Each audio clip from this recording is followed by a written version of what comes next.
우리가 연불을 하는 이유가 뭘까요? 실제로 무슨 사고를 당했다거나 또는 가장 중요한 죽음을 맞이했을 때 같은 위급할 때 사용하기 위해서 연불을 하는 거 아니겠습니까?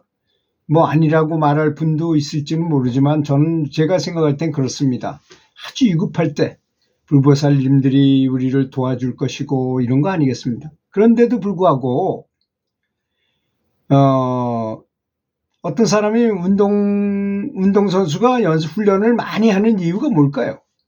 훈련하기 위해서 훈련합니까? 훈련이 재밌어서 훈련할까요? 물론 그런 것도 조금 있을 수 있겠지만 실제로 경기에 나가서 경기를 잘하기 위해서 훈련하는 것이 아니겠습니까? 또 뭐 미스터 트롯이나 뭐 현역 가왕이나 이런 데 가수로 나가서 노래 부르는 사람도 연습을 아주 수없이 한 곡을 가지고 1000번 이상 부르고 뭐 이렇게 많이 목이 터져라고 많이 연습을 하잖아요. 그런데 아무리 연습할 땐 잘하는데 실제 상황에서 잘 못하면 무슨 소용이 있겠습니까? 연물도 이거와 똑같다는 생각을 해야 된다고 합니다. 근데 급박한 심정이 되는 거죠. 교통사고가 난다거나 뭐 죽음이 갑자기 찾아온다거나 그러면 허둥대다 보면 오히려 상황의 모든 감정이 그대로 쏠려버려 가지고 그냥 거기에 몰입되는 바람에 오히려 연불을 하는 건 생각도 못하게 되고 세상의 근심 걱정에 매몰되어 버리게 된다는 것입니다. 그래서 세상의 근심 걱정에 매몰되고 말게 되니 그렇게 해서야 어찌 연불 수행자라고 할 것이겠습니까? 연불은 그럴 때 쓰기 위해서 하는 건데 실제로 그때는 연불도 하지 않고 그냥 허둥대고 만다는 것이죠. 엄청난 위기 순간에도 전혀 겁내지 않고 마음이 흔들리지 않는 고요를 유지하려고 연불해야 한다는 것입니다. 저는 이번에 항공 사고가 난 걸 보고 중국 사람들이 중국 베이징에서부터 로스앤젤레스까지 가는 비행기가 로스앤젤레스 공항에 가까이 와가지고 또 우리나라 같이 그렇게 버드 스트라이킹을 당해가지고 그런데 거기 사람들이 똑같은 상황이었는데 불구하고 거기 있는 모든 여행객들이 탑승객들이 한결같이 관세음보살을 불렀다는 거 아니겠습니까? 그래서 그 비행기는 그냥 멀리 가가지고 그냥 섰어요. 한 명도 안 죽었어요. 이럴 때 쓰기 위해서 연불을 해야 하는 것입니다.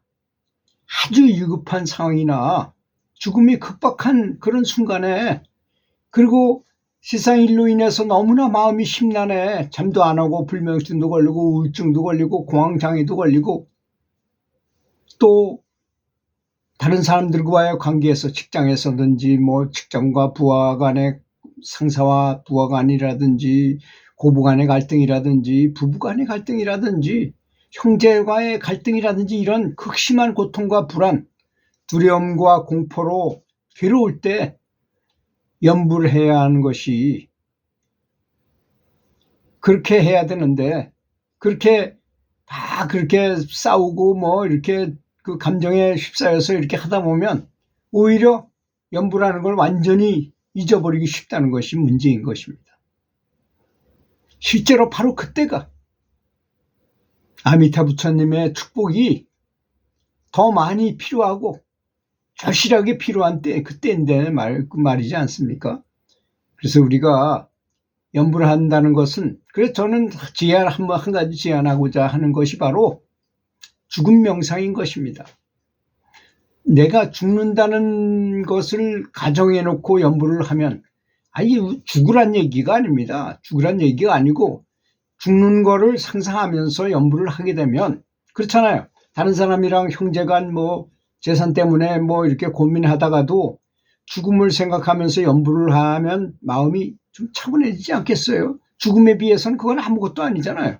그 일이 죽을 때 뭐 재산을 가져가는 것도 아니고 지위가 높아 어떤 사람은 승진했는데 친구는 승진했는데 자기는 못했다고 마음이 괴롭고 심란하더라도 죽음을 생각하면서 죽음에 대한 생각을 아주 구체적으로 하면서, 그래서 부처님께서는 죽음에 대한 명상이 최고다 하시면서 백골명상이라는 것도 가르쳐 주셨어요. 뭐 백골명상이 어떤 건지는 그때 경전에 있는 거는 잘 모르겠고, 제가 배운 대로 좀 말씀드려보면 백골에 대한 명상에 대해서 좀 말씀드리도록 하겠습니다. 제가 아는 백골명상은 연불 하기 전에 온전히 죽음의 사실을 상상하기 위해서 완전히 방관자가 되라는 것입니다.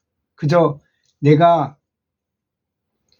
몸이 지금 망가지고 있는 나를 바라보고 있는 것입니다. 점점 귀도 안 들리고 눈도 잘 안 보이면서 피부의 감각도 없어지고 내장은 멈춘 것 같고 심장도 간헐적으로 뛰기도 하고, 그 점점 몸이, 이제 내 몸을 세밀하게 바라보면서 주시하고 있습니다. 결국 시간이 질러서 결국 내 심장은 멈춰버리고 살은 썩어 문드러지고 뼈만 앙상하게 남는 내 몸이 백골이 되었음을 바라보는 것입니다. 내 몸의 근육과 세포들은 아무런 자취도 없이 모두 다 사라져버리고 오직 뼈만 남았습니다. 그런데 신기하게도 그런 내가, 나의 마음은 그대로 남아서 몸과는 전혀 관계없이 영적인 평화를 즐기고 있는 중입니다. 참 신기한 일입니다.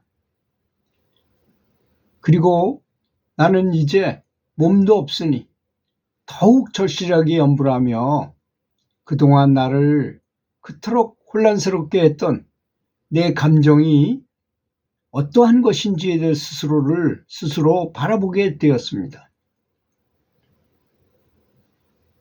아주 불편했던 느낌, 두려운 것인지 슬픈 감정인지 아쉬운 느낌인지 감정의 흐름을 가만히 지켜보니, 그러면서 오직 염불을 온전히 하고 있는 중인데, 그 불편한 느낌과 두려운 느낌, 슬픈 감정, 아쉬운 느낌, 이런 감정의 흐름은 완전히 헛기비라는 것이, 이건 완전히 완전히 아무것도 없는 그런, 정말 쓰잘데기 없는 그런 헛기비더라는 것을 알게 되었습니다. 내 몸도 마음도 모든 것이 다 사라져버렸지만 나는 아무 관계없이 너무나 평화롭게 존재하고 있었습니다. 사라져버린 모든 것들이 나의 실제적인 모습이 아니었음이 확연하게 드러나는 순간입니다. 삶에서 내가 느끼면서 울고 웃고 슬퍼하고 크게 정신적인 고통을 받았던 모든 고통의 근원적인 집착이 바로 몸이 없어져 보고 보니까 그제서야 그것이 부처님이 말씀하신 대로 다 허상이라는 것, 허망한 것이라는 것을 절실하게 느끼게 되었다는 것입니다. 들어주셔서 감사합니다.